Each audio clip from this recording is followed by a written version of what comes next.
නෙවෙයි. බුදුරජාණන් වහන්සේ සංයුත්ත නිකායේ මග්ග සංයුත්තිය සඳහන් කරනවා. ආකාශ සූත්‍රයේ ආකාශයේ නොයෙකුත් ආකාරයේ වාතයන් සුළං හමනවා. නැගෙනහිර පැත්තෙන් එන සුළං, බටහිර පැත්තෙන් එන සුළං, උතුරු පැත්තෙන් එන සුළං, දකුණු පැත්තෙන් එන සුළං, සීත සුළං, උෂ්ණ සුළං, ඔය නොයෙකුත් වාතයන් හමනවා. අන්නේ වගේ ආර්ය අෂ්ටාංගික මාර්ගය තුල තිබෙනවා. අර අනිකුත් බොජ්ජංග සියල්ල. මේ ආර්ය අෂ්ටාංගික මාර්ගය වඩනකොට සතර සතිපට්ඨානයත් වැඩෙනවා. සම්මප්පදානයත් වැඩෙනවා. සතර ඉද්ධිපාදත් වැඩෙනවා. ඉන්ද්‍රිය පහත් වැඩෙනවා. බල පහත් වැඩෙනවා. බොජ්ජංග හතත් වැඩෙනවා. ඒ වැඩෙන්නේ ඒක කොහොම වෙනවද කියලා දක්වනවා. ඒවා වැඩෙන්න නම් ආර්ය අෂ්ටාංගික මාර්ගයේ අර විවේක නිසිතං, විරාග නිසිතං, නිරෝධ නිසිතං වස්සග පරිණාමින් කියලා කියාවු ආකාරයට වඩන්න ඕන. නිවන අරමුණු කරගෙන. එකක්වත් අහක ගියේ නැහැ. එතකොට ඒවා ඉන්න ආපු ශක්තිය සම්පූර්ණයෙන්ම මේක ඇතුලේ තියෙනවා. මේ ආර්ය අෂ්ටාංගික මාර්ගයේ පුදුමාන්දමේ සම්බන්ධීකරණයක් තියෙනවා කියලා කියන්න පුළුවන්. අර සියලුම ධර්ම සමූහය මේකට ඇතුල් වෙලා තියෙනවා. මේක තවදුරටත් හෙළි වෙන වටිනා සූත්‍රයක් තමයි මහා සලායතනික සූත්‍රය. මේ සූත්‍රයේ බුදුරජාණන් වහන්සේ පෙන්වුම් කරනවා මේ ආර්ය අෂ්ටාංගික මාර්ගය ඇතුළෙම අනිකුත් ධර්ම සමූහය ගැබ් වෙලා තිබෙන ආකාරය. පිටින් සඳහන් කළා නිවන ගැන කියනකොට නිවන කියන්නේ සලායතන නිරෝධයයි කියලා.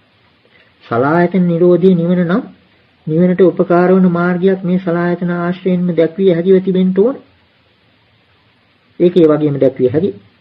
ඒ නිසාම තමයි මහා සලායතනික සූත්‍රයේ බුදුරජාණන් වහන්සේ පෙන්වුම් කරන්නේ ප්‍රවැත්තකින් මේ සංසාර දුක්ඛ ඇති වෙන ආකාරය. මේ සලායතනෙ මුල් කරගෙනම පෙන්වුම් කරනවා. ඊළඟට මේකෙන් ගැලවෙන මාර්ගයක් මේ සලායතනෙ මුල් කරගෙනම පෙන්වුම් කරනවා. චක්කුම් දික්ඛවේ අජානං අපස්සං යථාභූත.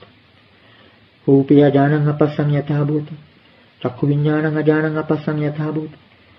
චක්කු සම්පස්සං අජානං අපස්සං යථාභූත. යම් පිටං චක්කු සම්පස්සපච්චය උප්පජ්ජති වේදිතං සුඛං වා දුක්ඛං වා දුක්ඛම සුඛං වා. සම්පිය අජානං අපස්සං යථාභූත. චක්කුස්මින්පි සාරජ්‍යති. රූපේසුපි සාරජ්‍යති. චක්කු විඥානස්මිපි සාරජ්‍යති. චක්කු සම්පස්සේපි සාරජ්‍යති.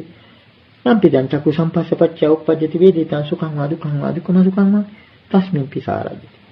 තස්ස සාරත්තස්ස සංයුත්තස්ස සම්මූලස්ස අස්සාදානුපස්සිනෝ විහෙරතෝ ආයතින් පංච පාදානස්කන්ධා උපචයං ගච්ඡanti තණ්හාචස්ස පෝනෝ භවිකා නන්දි රාග සහගතා తත්‍ර తත්‍ර අභිනන්දිනී සාචස්ස පවඩ්ඩಂತಿ තස්ස කායිකා විදර්ථා පවඩ්ඩಂತಿ චේතසිකා විදර්ථා පවඩ්ඩಂತಿ කායිකාපි සන්තාපා පවඩ්ඩಂತಿ චේතසිකාපි සන්තාපා පවඩ්ඩಂತಿ කායිකා පරිලාහ පවඩ්ඩಂತಿ චේතසිකා විපරිලාහ පවඩ්ඩಂತಿ සෝ කාය දුක්ඛම්පි චේතෝ දුක්ඛම්පි පටිසෙමි කියලා ඔය සම්පූර්ණයෙන්ම සංසාර දුක්ඛය සලායතන ආශ්‍රයෙන් බුදුරජාණන් වහන්සේ පෙන්වුම් කරනවා.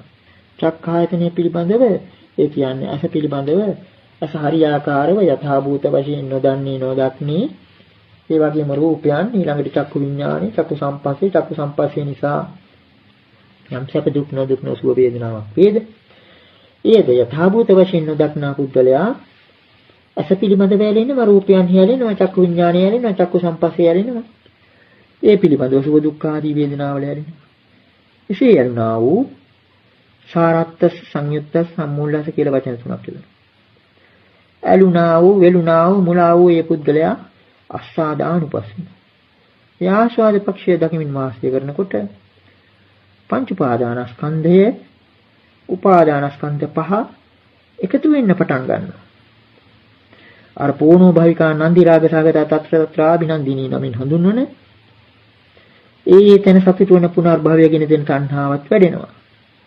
ඒ හේතු කොටගෙන ඒ තැනත්තාගේ කායික විඩාවත් කායික පරිලාහයත් සංතාපයත් ඒ හැම එකක්ම වැඩෙනවා. කාය දුක්ඛයත් ඇති වෙනවා. චේතෝ දුක්ඛයත් ඇති වෙනවා. ඔන්න ඔය විදිහට සංසාරික දුක්ඛ සමූහයම සලායතන ආශ්‍රයෙන් ඇති වෙන ආකාරය පළමුවෙන්ම බුදුරජාන් වහන්සේ පෙන්වු කරනවා.